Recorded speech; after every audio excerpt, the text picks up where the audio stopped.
我们这个底稿已经干了半天的时间了啊，现在我们就要给它画这个人物的皮肤色了。那这边用到的颜色呢是太白、印度黄、茜素深红、熟褐、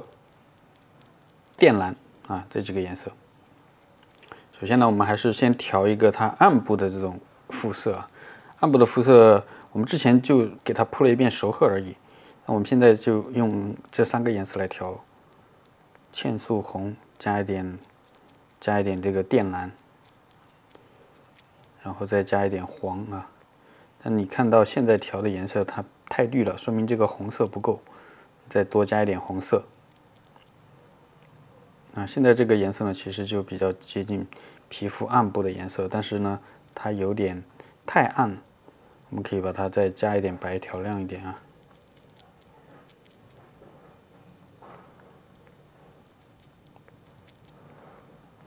好了，稍微笔上面沾一点点油，让它干一点，让它润一点。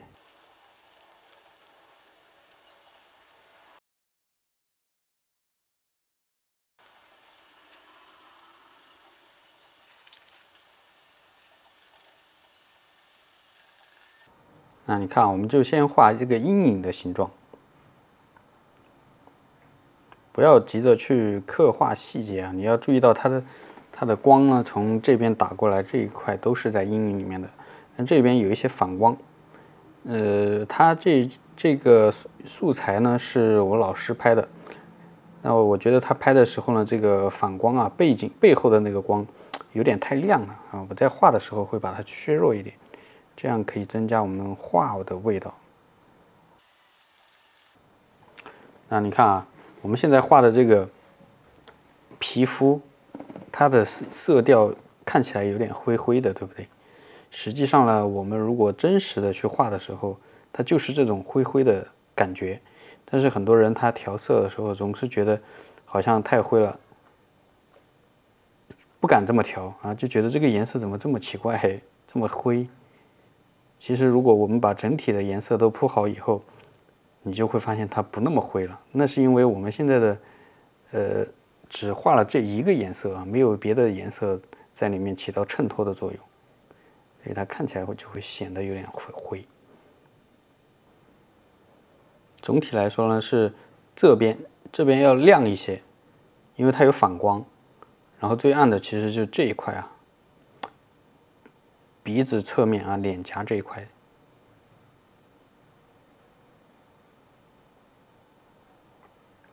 这边亮的地方，我们可以稍微颜色饱和度高一些。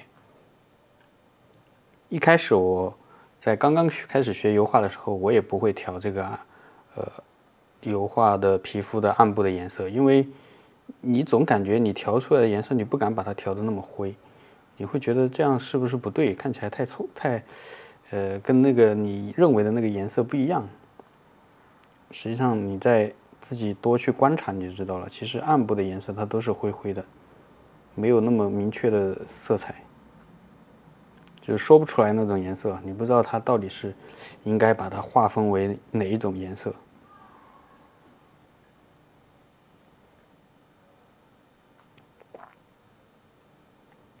我们在画这个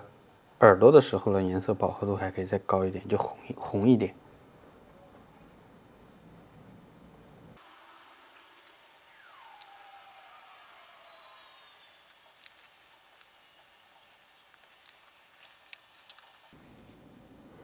加点褐色啊，让这个颜色暗一点。我们画一点这个头发。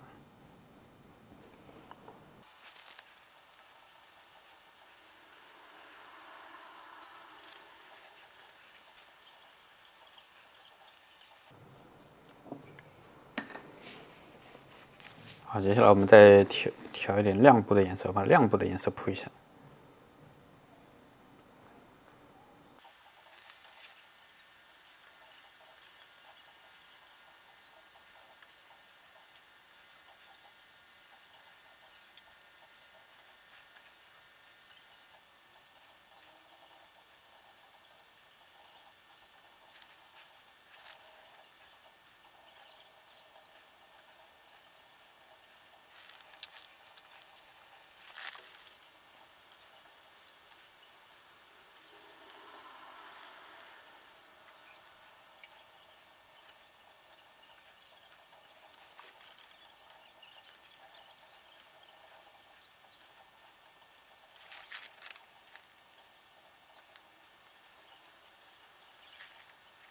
那我们用这个软毛笔给它扫一下过渡。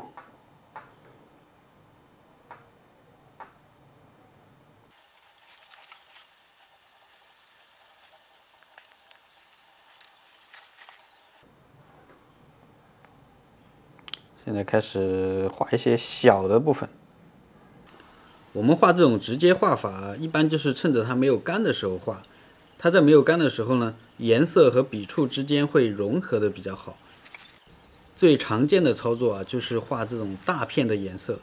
先画大色块，然后呢再去调整细节。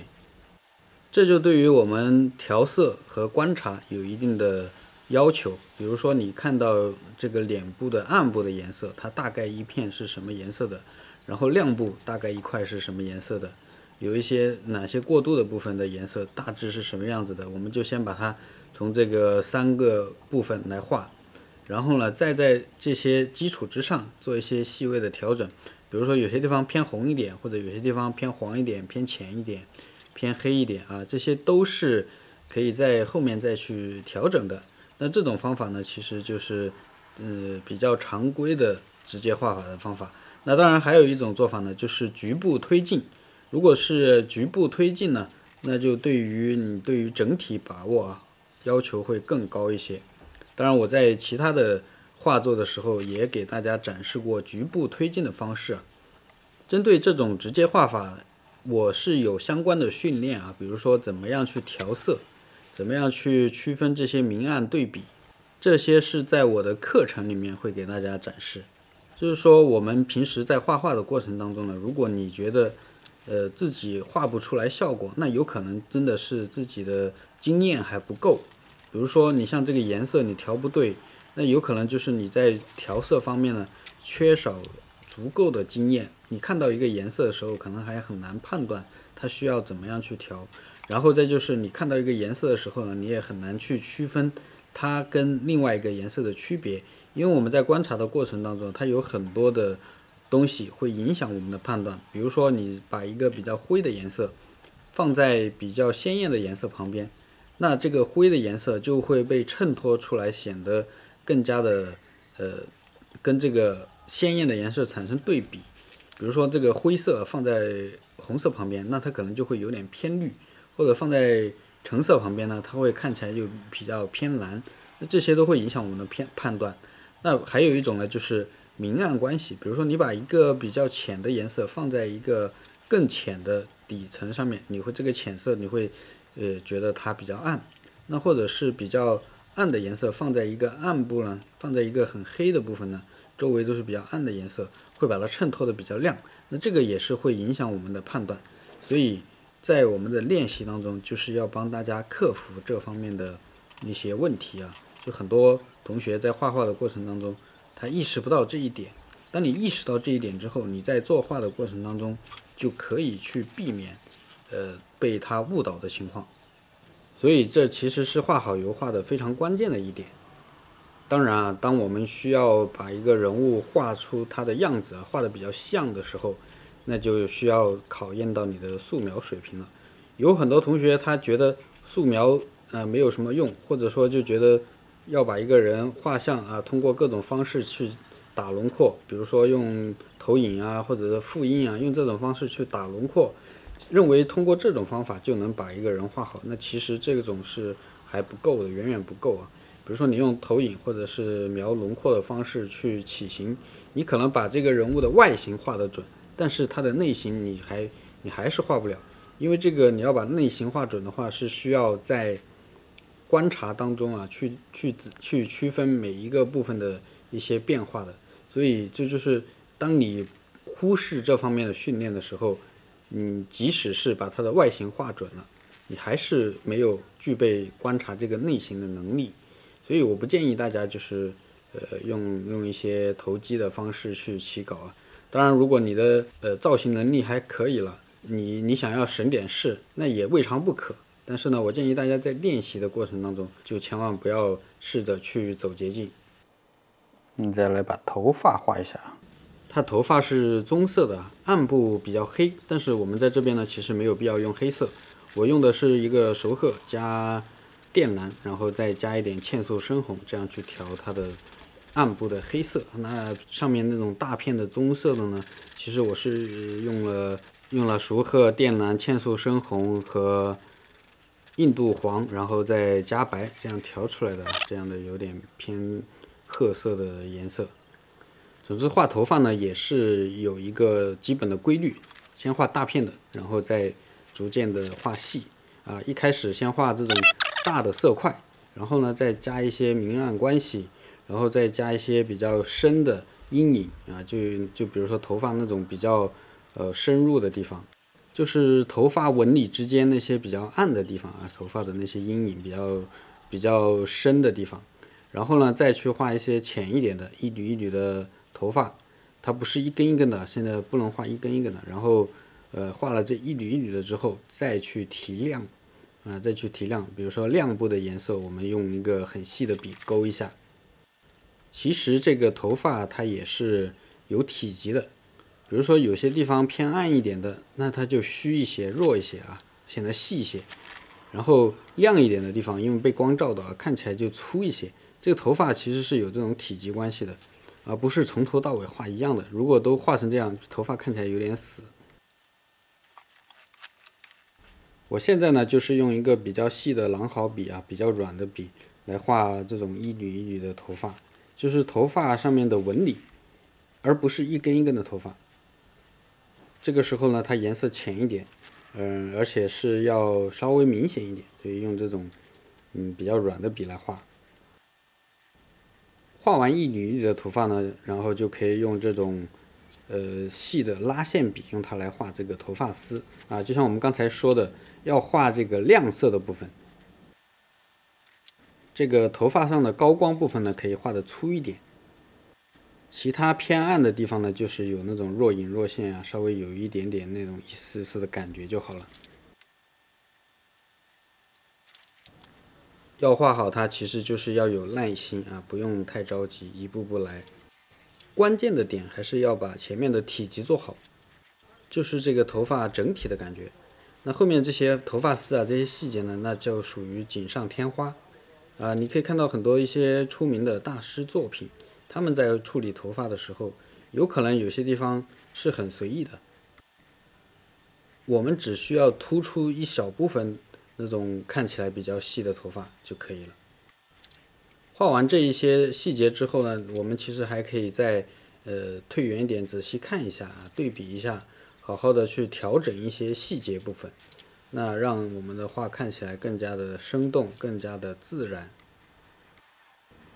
那我在画这幅画的主要的目的呢，是给大家展示画这种人物画、人体画的完整的过程。它不是像画一个订单一样的，一定要保证画的有多像。所以呢，我在这方面没有投入太多的精力，基本上就1个多小时啊，就把这个脸给画好了。如果是要把这个人物画像一点呢，我们还要仔细的去对比，比如说一些角度啊，这些地方都要经过一步一步的好好的校对啊。当然，在我的课上面有跟大家介绍怎么样校对这种五官的方法。那这一幅画的头像呢，作为一个演示，其实不需要把它画的那么像啊，就是给大家展示一遍怎么样用直接画画的方法把它画出来。这幅画的完整的过程呢，大概有5-6个小时，分为3个部分，画头部、躯干和手，然后是腿和脚啊，这3个部分组成。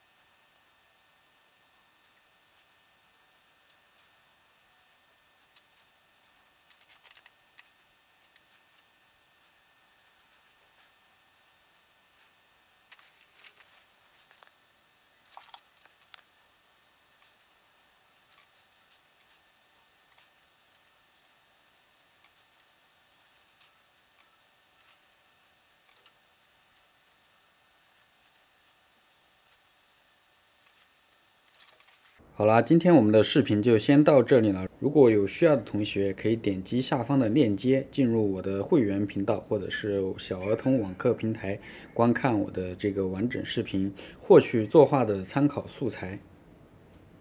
好啦，今天的视频就先到这儿了，谢谢大家，再见。